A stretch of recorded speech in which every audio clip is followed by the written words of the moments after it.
What's up guys, hello, Vilisink. Now I'm sorry it's a late video, and I'm also sorry I had to do a what's new in raid video, just no time. But what we're going to talk about is the 10x.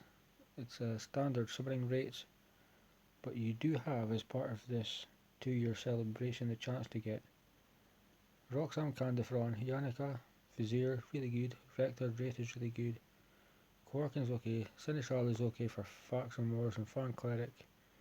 I believe the same is okay for faction wars, so the epics, apart from Rector Drath, who can basically support a faction by herself, she will help you complete nice Revenant, has decreased attack on the A1, gives it a 50% chance, big version, really strong. She will heal all allies, 20% of this champion's max HP, build like a tank, bigger heals, and after healing places a perfect veil for 2 turns on all allies with full HP, which is really good. Continuous heal buff for 1 turn on all allies with less than 100% HP. So she's like she keeps the whole faction alive basically. Spirit form revives a single ally 60% HP, gives them 60% turn meter.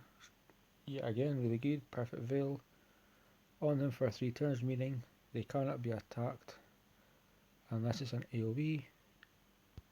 If you ascend her, it's basically just whenever a veil's on someone, or perfect veil, they get a turn, heals them by 10% of their HP, and increases resistance by 50 if they're under a veil or perfect veil, and will only increase resistance once per ally. There's multiple vectors, but you would have more than one. Doom Tower Aura, 55% resist. So Vizier Obvious is, oh, that's my cat. Vizier has a 3 shot on his A1, good in clan boss. He will increase the duration of all buffs, so poison, decrease defense, weaken, decrease speed. Before unkillable and stuff, he was like the go-to guy for clan boss, and that was the reason why. He's got a 2 hit on the A2, 50% chance, 75 when booked for a block buffs, decrease attack, and a heal reduction. Still getting clan boss.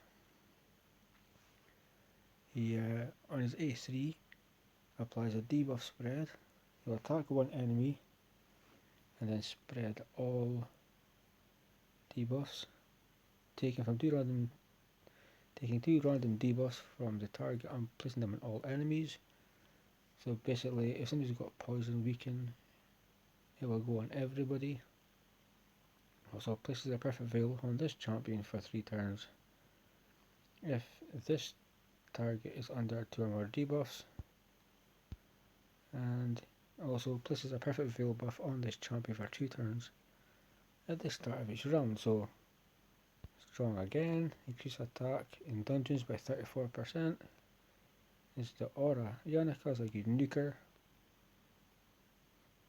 She will smash people easy. Leech on the A1 attacks all enemies 2 times if the champ is under a veil. So partner her with somebody that will put a veil on her. Attacks one enemy, places a perfect veil. This is by herself on this champion for 3 turns. If it's a crit, gets an extra turn, and then she'll apply leech after that. AoE will ignore shields, very strong. Good in arena. Removes shield buffs from targets. If this champion is under a veil or perfect veil buff, then deals extra damage equal to 50% of the value of the removed shields. So nice. Increases attack in all battles by 30%. Candifron is just a bit of a demon. I'm sorry that I'm kind of speaking lower tone, but on his A1, if the target's under any buff, he will place an extra hit. So if he does a strong hit on the first one, The second hit will probably do the same amount of damage. Grants an extra turn and resets the cooldown of the on the hunt skill if it kills an enemy. Though it can defrawn, it probably will. And on the hunt level 1, on the hunt is a 5-turn cooldown, but he puts on a perfect veil, increase attack, increase speed and increase crit damage buff on himself for 2 turns, which is just really scary. Doesn't even need that buff to kill anyone. Used to be the laughing stock of all legendaries. Passive effect is ink damage increases by 40% while attacking under a veil or perfect veil buff. Also receives 40% less damage while under a veil, perfect veil. Also boosts his turn meter by 15% each time this champion receives damage under that buff. And if he's the only person alive, it won't work, but with the team you put with him, they'll survive. The active effect is places a perfect veil buff on this champion for 1 turn each time an enemy's turn meter is filled, and it cannot be removed. Also, ally attack in arena by 33%. Roxam is probably one of the best looking champions in the game. Beautiful colours. He will fill his turn meter by 10%, 50% chance. 60 when booked, also 50% chance or chance of placing a perfect veil on himself if it's a crit hit. Attacks one enemy, fills his turn meter by 50%. This goes to 100%. The stun debuff on the target for 1 turn when attacking under a veil. Yeah, again, chance of placing a sleep.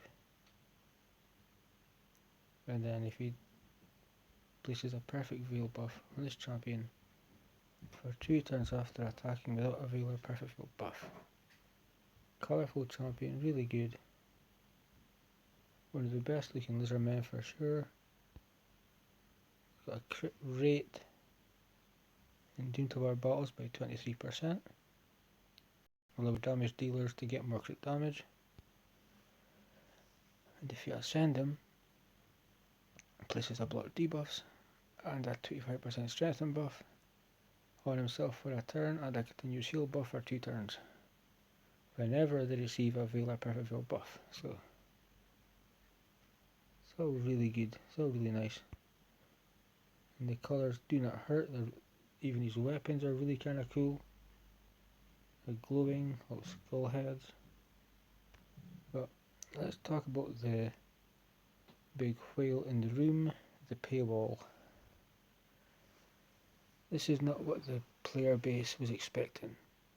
If you're guaranteed a champion, don't put it behind a paywall. BS. For people that spend money, that's fine, they'll have the shards. If you're a free to play low spender, you're not going to have that amount of shards sitting around, are you? Let's be honest. So use 150 shards. 200 bucks, 300 bucks, and it will guarantee you get her. If you pull, you may get her before, very unlikely.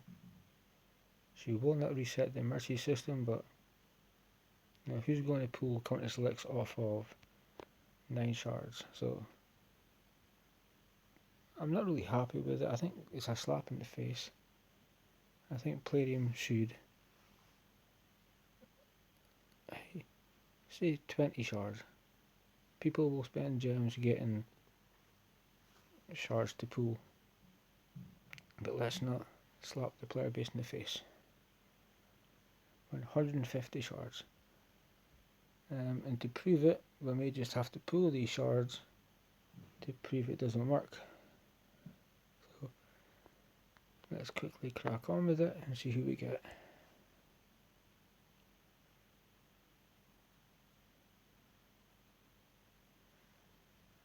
So Flash Eater on the first one.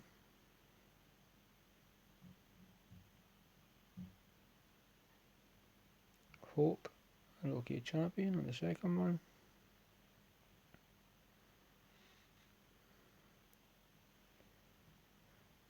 Witness, who doesn't witness anything really. Come on, Countess. Come on, Palladium. Give me my guaranteed champion. Acolyte is like to decrease speed and stun, I think. He's okay. We have Penitent, who you need for the Rosin fusion. Don't think she's too great in all fairness. We have Tree Feller, yet again, not great. Come on, guaranteed champion.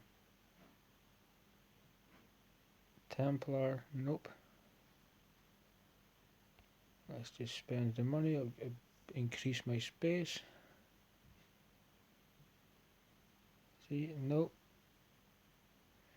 Bombardier, keep in mind the 10x rates are the same, it's not 1%, it's exactly the same. Just 10% chance to get a champion, so a guaranteed champion thing.